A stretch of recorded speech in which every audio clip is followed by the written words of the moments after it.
3 times in movie history, the rules completely changed, and it just happened again. I spent 25 years learning the old rules, so now I'm testing something new. I don't know if it'll work, but if we understand how we got here, we might see where we're going. 2001, the year I moved here. Everything was singular. TV on schedule. Rentals at Blockbuster, CDs at Tower. Friday meant the same thing to millions. I was inside that system. Tape decks, film labs, overnights. The only high-quality way to make a movie. Things weren't the most convenient, but they brought people together. What you felt wasn't convenience. It was people. Human connection. We all watched together. And the internet existed, but it was secondary. You use it to support real life. Print directions. Check email. You've got mail. FOMO meant being online too long. Then, things started to shift. Goodbye. Netflix started mailing DVDs to our homes. Keep them as long as you want, without late fees. We watched more movies. iTunes let you buy single songs, any place, anytime. We stopped buying full albums. YouTube launched. We watched grainy cat videos and funny clips. I like turtles. The iPhone. And we are calling it iPhone. 15 apps. No one realized what it would fully become.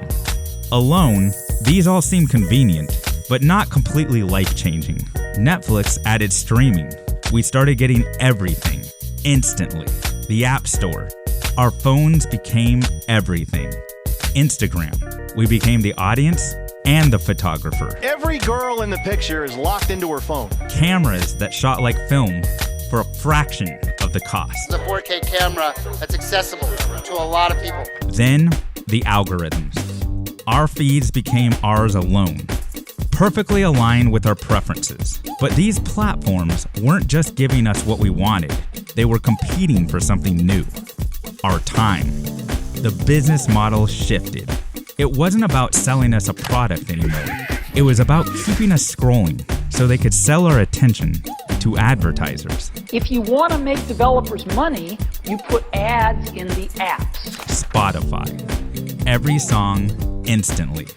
We stopped owning music. These innovations, they started talking to each other. I am a humble personal assistant. Streaming needed fast internet. Smartphones needed apps. Apps needed algorithms. Algorithms needed content. It still felt like progress. TikTok gave us an algorithm that knew us better than we knew ourselves. YouTube paid creators. We followed people who felt like friends. Netflix spent billions on originals, 10,000 titles, and you couldn't decide what to watch. More choice didn't make us happier. It made us scroll longer. Our phones shot in 4K. We could watch people play games, 4 hours. And with bigger TVs becoming more affordable, fragmenting attention, we were watching more at home. But theaters, still thriving. 2019 was a record year. But look closer. Fewer people going. But the ones who did, paying more. Hollywood's strategy. Go bigger. Blockbusters. Multiverses. Our attention was fragmenting, but we still showed up for the big spectacles. And the studios, they saw the trend. Studios racing to build their own streaming platforms. The theatrical model was still working, but it was fragile, tentpole dependent. Then, 2020, no choice. Breaking news, stay at home. That is the order tonight from 4 state governors. Our living rooms became everything. The office, the theater, the gym, the school. We lived through our screens. And something flipped. FOMO used to mean being online too long, missing real life. Now it meant being offline, missing what everyone else was doing on screens. The internet wasn't secondary anymore. It was primary. And real life, that became the thing you did to create content online. Every studio launched a streaming service. Movies that should have been in theaters, straight to our couches. The digital world became the only world. The highway was finished. And I'd spent 20 years learning to drive on the old roads. I'd always adapted fast when new technology arrived, but what came next was different. November 2022, ChatGPT. I remember the moment I realized this wasn't another tool. Not just because it could automate, but because it could talk to everything we'd built for 20 years. Look alive, Jarvis. Rest assured, my circuits are humming with anticipation. Within months, you could generate storyboards, concept art. By 2024, people were making full episodes. No! Skills that took years to learn were becoming prompts. And everyone had the same question. Does this mean AI replaces human creativity? I don't think so. I made a whole video breaking down why. But what it does mean is that everything we thought we knew about who gets to create and what has value just changed. The entire pipeline was being rebuilt. October 2025.